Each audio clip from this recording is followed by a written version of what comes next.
of the Architectural Review Board to order. And Madam Secretary, would you please call call the roll? Irma Johnson. Here. Nicole Conkle. Here. Jennifer Oberlin. Here. Patty Cross. Here I am. We have a quorum. All right, thank you. Has everyone had an opportunity to read the minutes? And would any of you like to make a motion? I'll make a motion to approve the minutes. Is there a second? I'll second. Thank you. All in favor, please say aye. Aye. Aye. Anyone opposed? Okay, I guess we're ready for the first item. In accordance with Articles 4 and 17 of the City of Frankfort zoning ordinance, Donnie and Ann Estelle are requesting a certificate of appropriateness to replace the existing metal roof with an asphalt shingle roof for their property located at 102 East 4th Street. The property is more particularly described as PVA map number 062-31-11-007.00. Okay, thank you. Mr. Jordan. Hey, good evening, everyone. I'm Jordan Miller, City of Frankfort Planning Department. So we're hearing an item tonight about a property on the corner of East 4th Street and Capitol Avenue. It has an existing standing seam metal roof that is in need of replacement, and the applicant is requesting to replace that roof with an asphalt shingle roof. In the area, as I noted in my report, in the area, the majority of the houses are asphalt shingle. This property, as you walk by it, there is on Capitol Avenue and on 4th, there's a retaining wall built up above the sidewalk, and the property does sit up quite a bit higher, so that the roof is not especially visible from the street as one might think if it was on a lower elevation. So we're recommending approval with a few conditions. I'd like to submit my staff report into the record. Haven't received any comments from any adjacent property owners or other citizens in the last since this has been advertised. So happy to answer any questions. Okay. Questions for staff? Ms. Oberlin, did you have something? Nope. Okay. All righty. Then I guess we're ready for the applicant. Hello. Hi. Have you all read the staff's report? We have. And do you agree with it? Yes. Okay. Is there anything that you feel we should hear from you that is not in there, or that you? I don't think so at this time. I think it's all good, all there. Thank you. Okay. Okay, good. Does anyone have questions for the applicants? Ms. Conkle. Hi. I was wondering if you guys had an opportunity to look at and read the sections of the staff report where it mentions that this is a contributing property. And on the Kentucky Individual Building Survey form, that the character defining features of the house are listed. The wraparound veranda with the standing seam metal roof. You guys notice that section? Yes, we read it. Okay. And so I guess the question coming from that is, had you guys considered or had staff discussed with you the possibility of applying for tax credits or some other kind of funding to alleviate the difference in the cost between the shingles and the type of roof you're proposing? We were aware of the grant that who put that on. They're not doing it this year because of the budget, but they, I can't remember the name of the City of Frankfort did it, and but they're not offering it this year, so we didn't think that we could get any help. What about state tax credits? I don't know that that's an option, but I was wondering if you had checked on it or staff had checked on it. We have not. Okay. Thank you. Thank you. Thank you.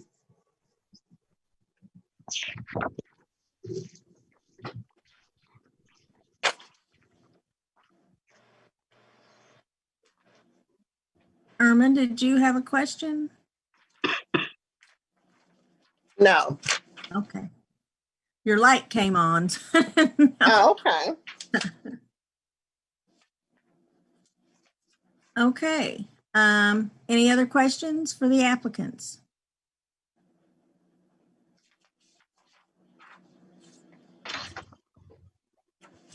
All right. Is there any discussion? Or a motion? Ms. Oberlin?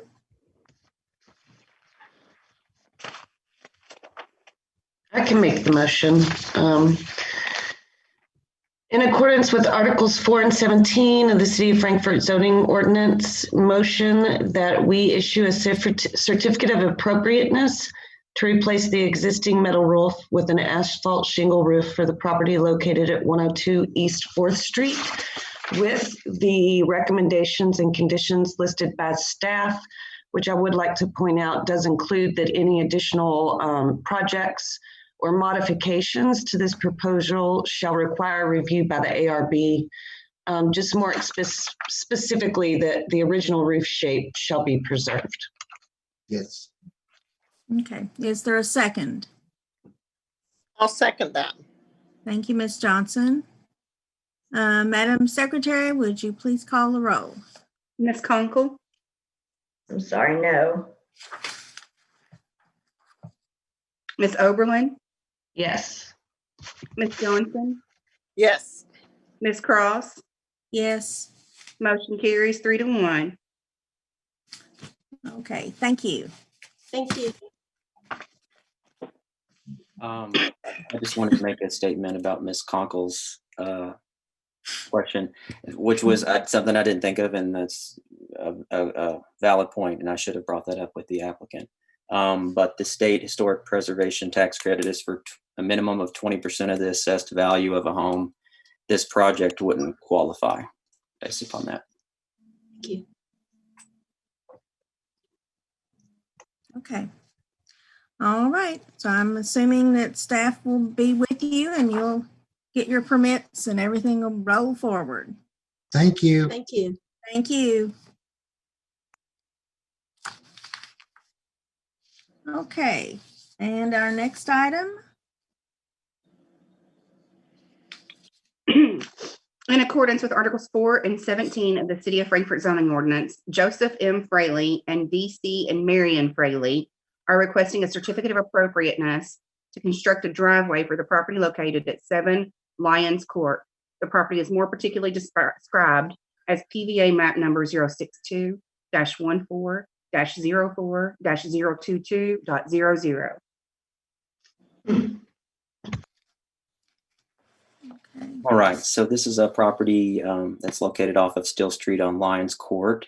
The applicant recently acquired the property and is in the process of renovating the interior of the property.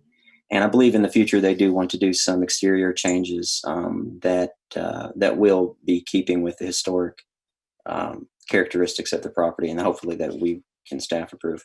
But on the other hand, they're proposing to install a concrete driveway that's 10 feet wide by approximately 50 feet long, running parallel on the east elevation of the structure. There's an existing curb cut that is on the sidewalk there that slopes down. That indicates that at one time there might have been a driveway. I don't know if it was concrete or if it was gravel. At one time there was also a little garage that set back on the back part of where the proposed driveway is going to go, but it was demolished some time ago. I'm not sure when. So we have ran this by Public Works. They didn't see any issues as far as drainage goes with the proposal. There are 2 other driveways on Lions Court. this does slope downward to the street, which is good. So if we do have a large rainfall event, it's anticipated that any rainfall will hopefully flush out into the street. As you noted, there were, as I emailed you all, there were 2 comments from adjacent property owners that had some concerns. One was the property owner, I believe it's 6 Lions Court, who lives directly to the right if you're looking at, directly to the left if you're looking at the house, as well as a property owner who has property behind the house. There is an ongoing litigation between that property owner at the rear with the fence and the property line issue. However, we feel that if a board was amenable to this request, we could make some sort of condition that the driveway be set back 2 feet from the property line, pending whatever litigation is decided between the applicant and that other party. But that shouldn't affect our decision tonight. That's something that we could handle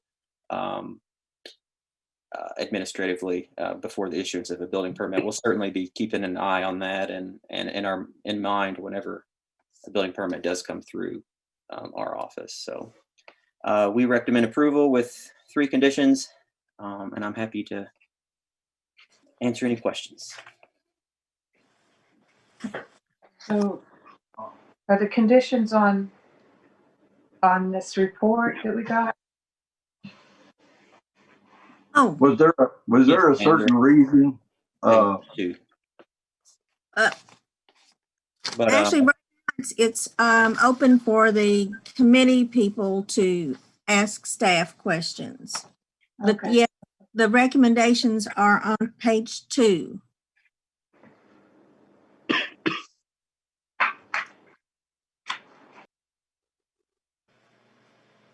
You see those?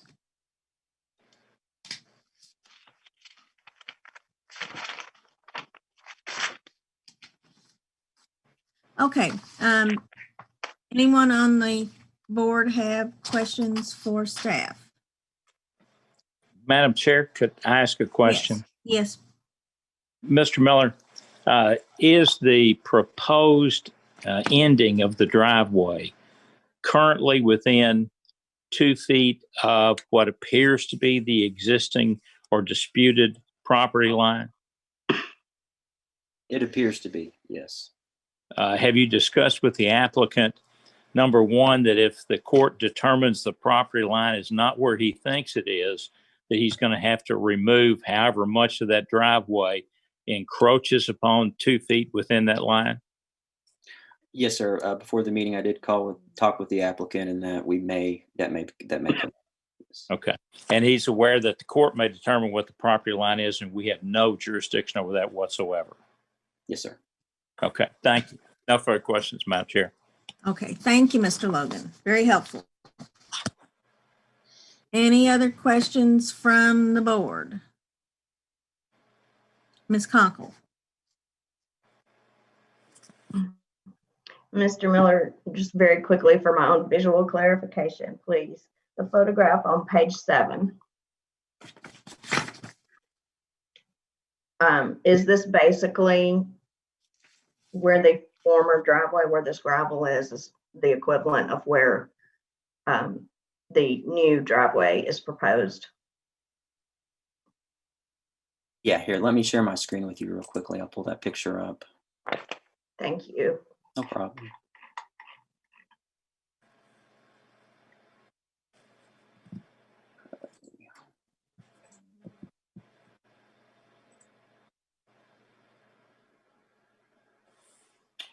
All right. Can you guys see that? Yes. Okay. Yeah, so I'm standing at the very back of the property. See here, I'm going to move my cursor. This is the area where at one time I think there was a little garage or storage building. So you can tell that the gravel hasn't degraded as much or over time as it has here. I'm not sure. Honestly, I'm probably guessing that this was probably a gravel driveway at one time, but that's kind of irrelevant. But yes, so we see it slopes down there to the street. So this is the adjacent property owner here. There's a large fence, so that's about where the property line is right here. And if it was a 10-foot wide, it would, if you see my cursor here, it would stop. What staff is recommending is it be 2 feet. It would be about right there, which is wide enough to fit a car and open a door. Standard parking spaces for, commercial parking lots, the minimum is an 8 by 19, I think that's right, or 9 by 18 for standard, and then an 8 by 18 for compact cars. Thank you. That was very helpful. No problem. Okay. Other questions for staff?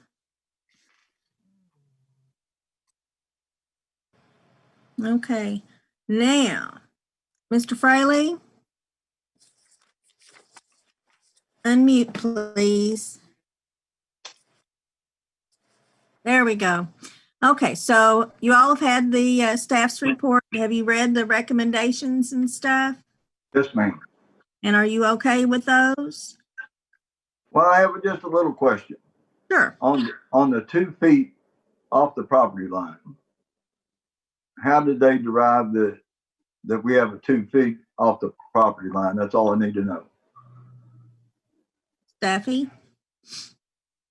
Generally in our other districts, not generally, in our other districts that aren't an historic district, the minimum setback for a driveway is 2 feet from the property lines, from the side and the rear, obviously not the front because the driveway connects to the street. However, it could be noted that in this instance where setbacks are different than our traditional lots, because of the age of these structures, which are much closer to the property line, that you wouldn't need that. So that's kind of up for the board to decide if they want to go closer. There are places in South Frankfort where, driveways, I'm sure, do go up right next to the property line. I can't give you any specific instances though, but off the top of my head, I would say that definitely is the case in some places. Is it possible with this to change that 2 feet to 1 foot? It could be that that's up to the board to decide and discuss. Yeah, but Okay, all right. And if they don't approve it to be the 1 foot off the property line, we'll go with the 2 foot. Okay. Is that fair? Yeah, make note that the applicant would like the 1 foot setback if possible. Okay. So would the neighboring property owner not have to agree if it was right on the property line, Jordan? Well, we're going to have to work out something with the neighbor on the east side, because she has a privacy fence where our building used to sit. There's a foundation there, and she has her privacy fence over on our property. And so those are other things that we have to work out. And my thought, I'm not disputing anything now, but I'm just saying, if all the property owners want the 2 foot off the line, if they give a foot and go over on their property, I'll give a foot on my property. And that would allow the 2 foot between the property lines. Okay. Ed, yeah, sure. Ed, would you like to speak to that, as you mentioned earlier? Right.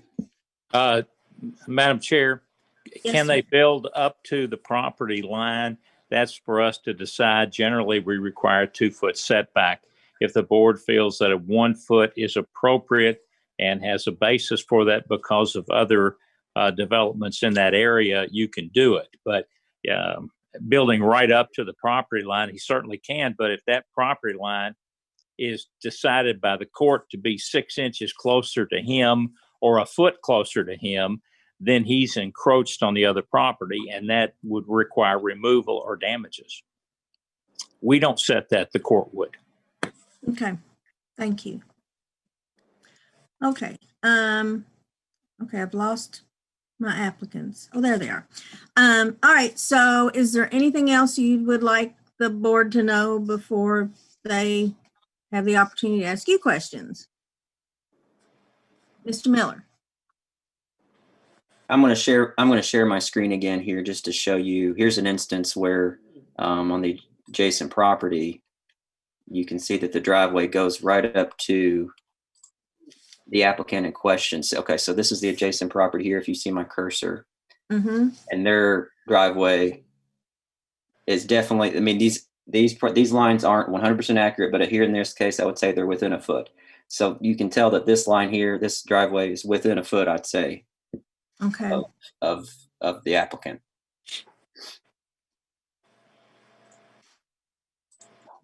Okay. Okay.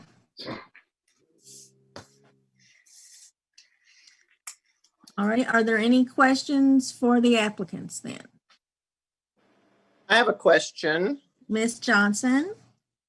At what point will the property be surveyed, or who is authorizing a survey or paying for the survey to determine where the property lines are? I got the attorney Bill Ayers to acquire Mr. Parker's deed to the property behind us and to the each side of us. And he did a property check on, or the deed check on all three properties. And then we had Bill Simmons, or Robert Simmons, to survey the property according to the deed.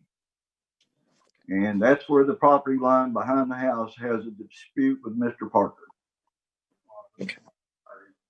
Thank you. You're welcome. Okay. Any additional questions? Okay, are there, and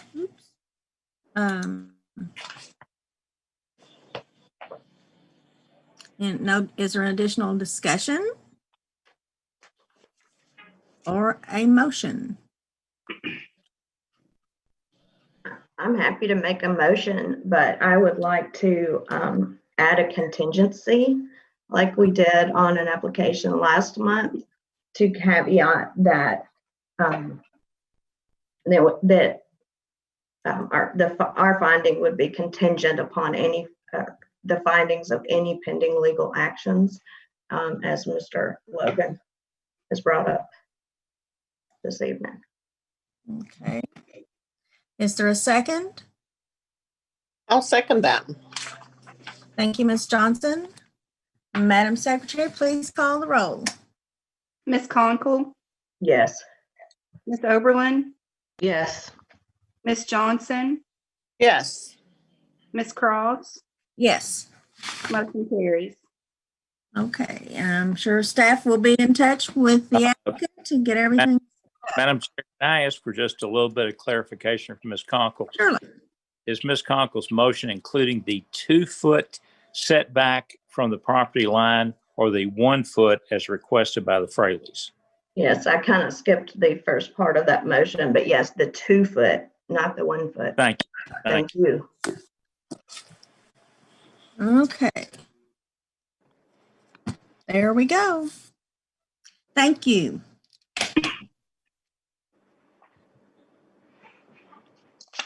Madam Secretary, our next item. Yes. In accordance with Articles 4 and 17 of the City of Frankfort zoning ordinance, Mickey Mills is requesting a certificate of appropriateness to construct a second floor addition to the existing structure for the property located at 107 Norton Street. The property is more particularly identified as PVA map number 062-31-17-003.01.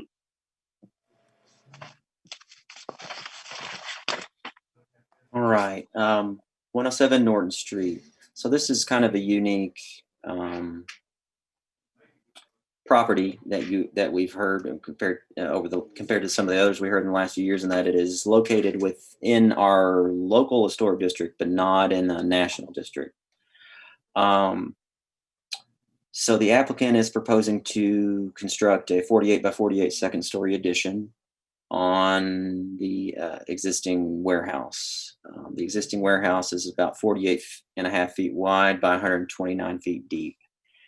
They're proposing an addition that will be covered in vertical metal siding on the exterior covering with a standing seam metal roof on the top of roofing material to match the existing roof. So in the past, this has been used as a recycling center until about 5 years ago.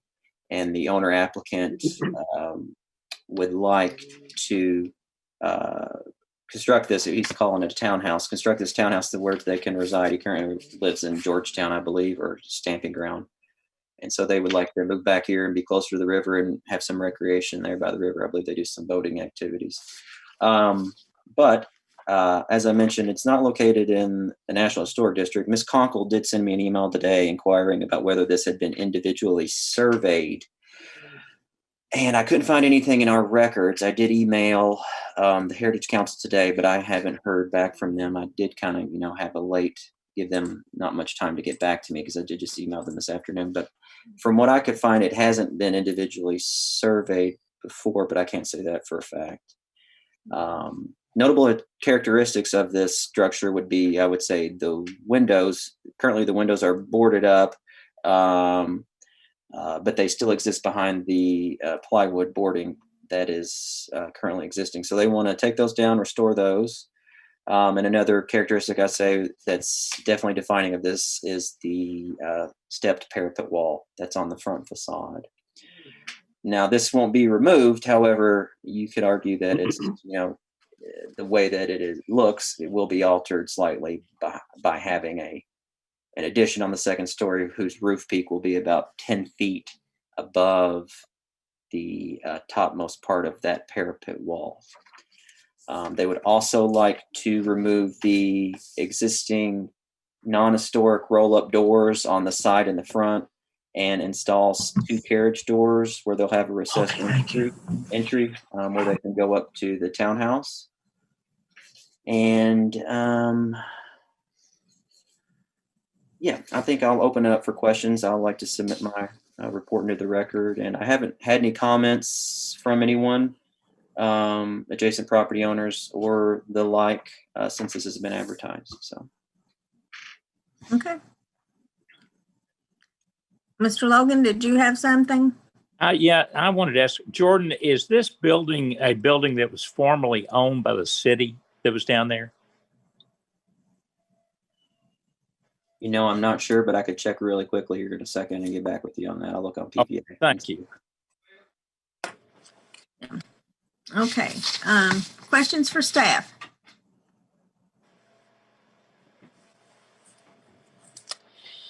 Ms. Conkle.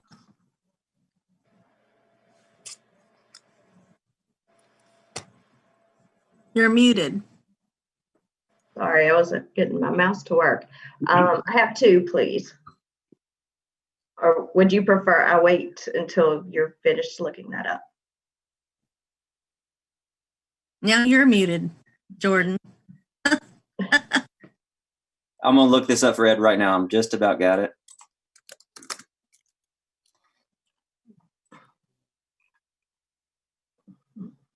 Not from what I can tell. PVA records go back from online what's available to 1984, and it's been owned by the same individual. Well, my question, I think it was owned far before that by the city. I think back in the 60s. So that's probably likely. Yeah, could have been. Yeah. Okay. My question is, how many feet back from the parapet roof line is the addition proposed? I'm going to pull up, share my screen here.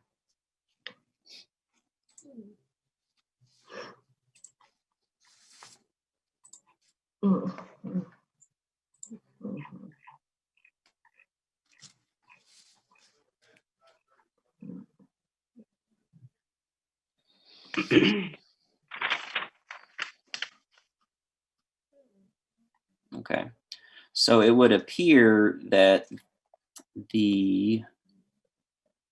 it will go right up, the base of it will go right up to the back of that parapet wall. It's kind of on this side, on this cut through that we see here of the building. It doesn't look, the parapet wall is not shown, but it looks like it will start at right behind the base of it and go back up. How many feet back? Oh, I can't tell you. The applicant might be able to give you a more precise measurement. Yeah. I think when we get to the applicant, I'll be able to answer that. Was My your- second question might be more appropriate for the applicant as well. I'll wait. Okay. Okay.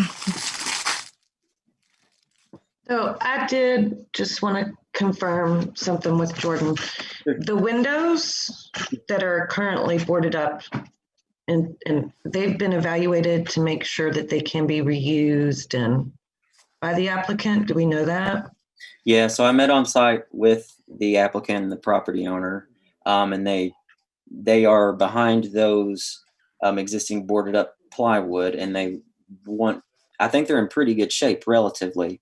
I believe the reason that they're boarded up is this property was listed as abandoned urban property because in our ordinance we have some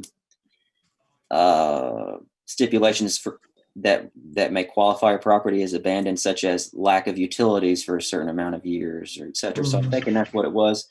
And in order to comply with the abandoned property ordinance, you have to board up your windows to match the color of the building and things like that. So I believe that's why they're there. It also could be a safety precaution that the applicant had to keep people from breaking in, because I don't think it's been really utilized a lot in the last 5 years.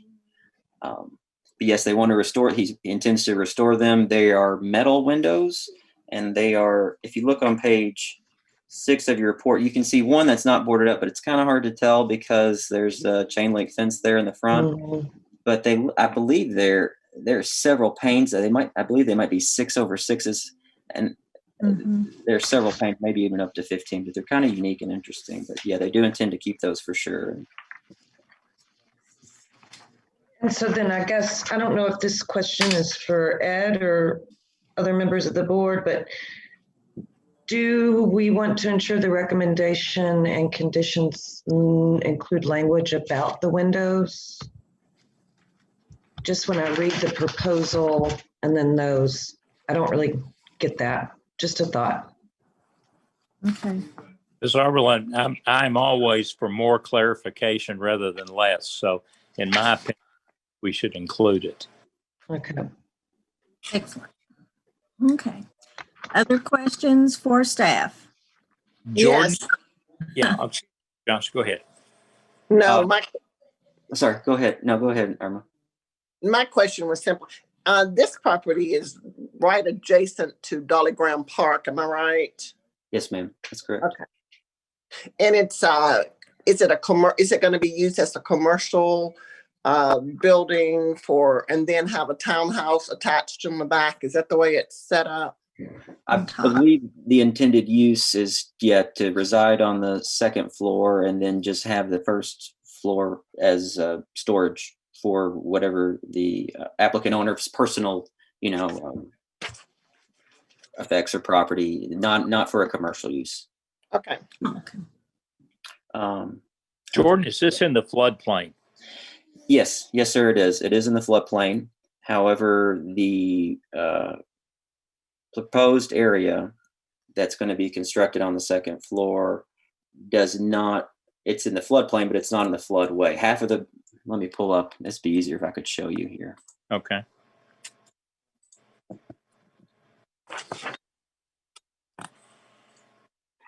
Go to this aerial image here real quick. Okay.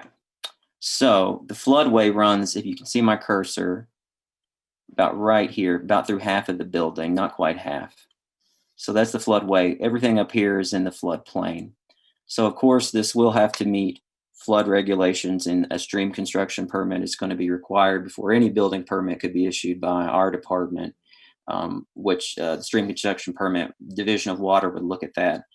Being that this is elevated above, at least 10 feet off the ground. Hopefully, I'm not sure what the base flood elevation is for this property in that location, but I would surmise to say that this is already above that. If not, then, the Division of Water will definitely have concerns and make recommendations or stipulations based on that. We will never issue a building permit without in the floodway or floodplain if we haven't received confirmation from the Division of Water, especially with a property like this. Thank you. Woo. Okay. Any other questions for staff? Okay. I remember. Sorry. Oops, yes, sir. Mr. Ms. Miller. Conkle emailed me some questions today about this. She asked me about the proposed vertical siding. I did send Mr. Rain an email, but I haven't heard back from him, but he can probably elaborate a little bit more on that. I have one more question for you, Mr. Miller. You mentioned KI or Division of Water. I'm assuming this is well out of anything that would require a core permit too. Yes. It would all be tied up within, that stream construction permit. Thank you. Yep. Okay. Mr. Rain. Yes. Can you hear read? me? Yes, I can. Can you hear Okay. us? Yes. Have you read the staff's report? I have. And are you in agreement with everything in it? I am. Okay. Now, would you like to tell us anything specifically that you think we should know that we don't already? I can address the one question. The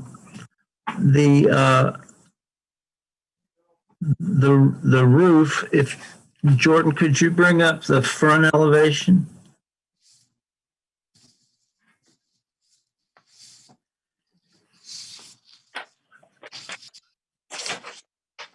Well, that'll do. The new roof is the gutter, you could say, of the new roof is right in line with the top of the uppermost part of the facade. And the roof slopes away, is a hip roof, and it slopes away from the facade. I wish I had a cursor, but I don't. But Jordan, if you could go down to the roof at the front.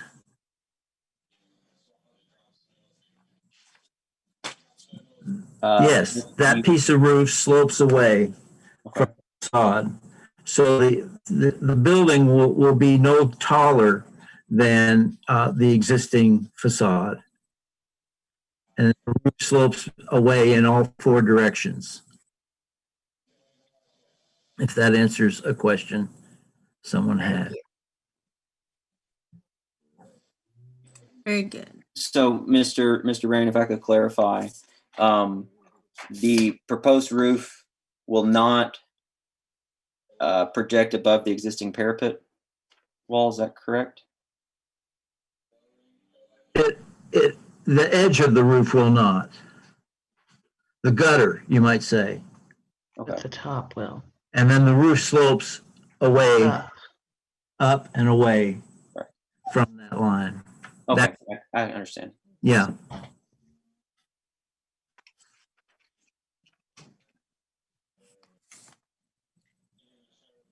Okay. Any other questions? I'd be happy to. Oops, I've lost her. It seems like there was another question. Well, Yeah. Ms. Oberlin had already asked, I was going to ask about the windows, but I had emailed Mr. Miller to see if you had an image of the vertical siding you're proposing, since there's a wide variety. Well, the idea of the vertical siding is just if you're applying for tax credits and so on, they new parts to a building, they recommend that you do it in a dissimilar material, not to confuse what's old and what's new. So I just really arbitrarily selected vertical metal siding for the additional parts to contrast with the brick of the original building. And that kind of a material is kind of an industrial, to my mind, kind of an industrial looking material that would fit in, I would think, with the steel windows and the brick and so on, the metal roof on the existing building. Thank you. So that came about. All right. And Mr. Rain, I just had a question, and I might be able to answer it, but you know what we say about assumptions. Has the client chosen this front non-river facing side of the facade because of the floodplain? Well, a couple of things are going on. There's a wall, if you look at the plan, that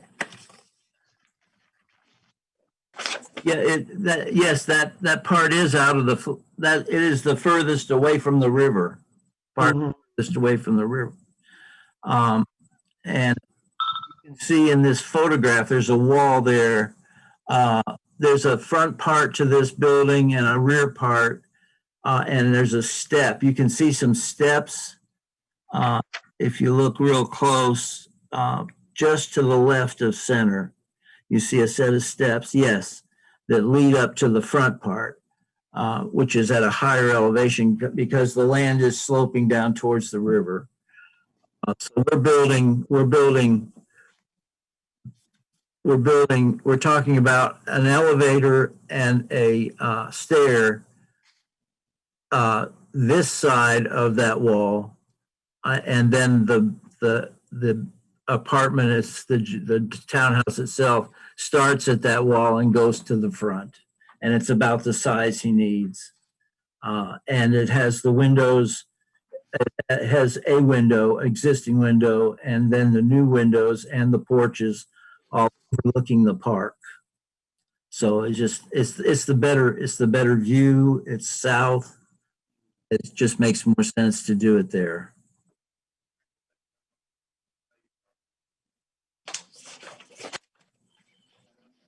Okay. Any additional questions for the applicant? Sorry, I just have one more. And to clarify, the windows, you will address every window on the structure with this I'm proposal. gathering that's what Jordan, in talking to Mickey Mills, was he talking about? I had discussed that with him myself, whether he was going to. Jordan, I got another question for you that maybe you don't know the answer to. Or do you think he'll be able to apply for tax credits with this building? That's not your bailiwick, I know. Yeah. No, we couldn't apply for tax credits for this Because he's not in the national district. Really? Well, that's a shame. Okay. Yeah, and my conversation with Mr. Mills, he indicated that all of the windows on the structure, to preserve them and rehabilitate them where necessary. Okay, very good. That's the answer. Very nice. Okay. Additional questions for the applicant?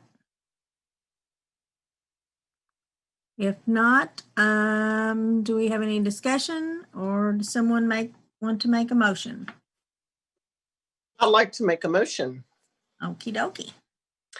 In accordance with Articles 4 and 17, I make a motion that we approve the certificate of appropriateness for the property located at 107 Norton Street with the 3 recommendations from the staff. Ms. Johnson, Miss Oberlin would, sorry, Dawn, I believe Miss Oberlin would like to add a condition as well that the existing windows shall be preserved and remain. And you're okay with that, Ms. Johnson?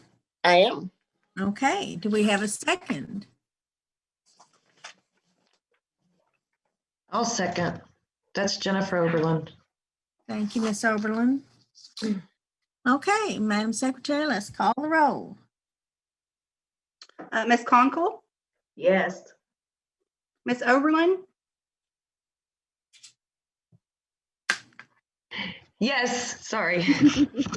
Ms. Johnson, Yes. Ms. Cross, Yes, motion carries. very good. Thank you. Thank you, everyone. I think we would entertain a motion to adjourn. Thank you, Mr. Logan. I'll make a motion to adjourn. I second. I think Ms. Oberlin and I are okie dokie with it too. Yeah. See you next month. Hi, everyone. Yeah, we'll be meeting in Thank you. December. Okay. Who? Yeah, we would. Yes, We are meeting next month? yes. Hopefully, most likely. Hopefully, we'll see First Corinthians on there. Okay. Oh, okay, okay. All righty. See you Okay, all. thank you, Bye-bye. everyone.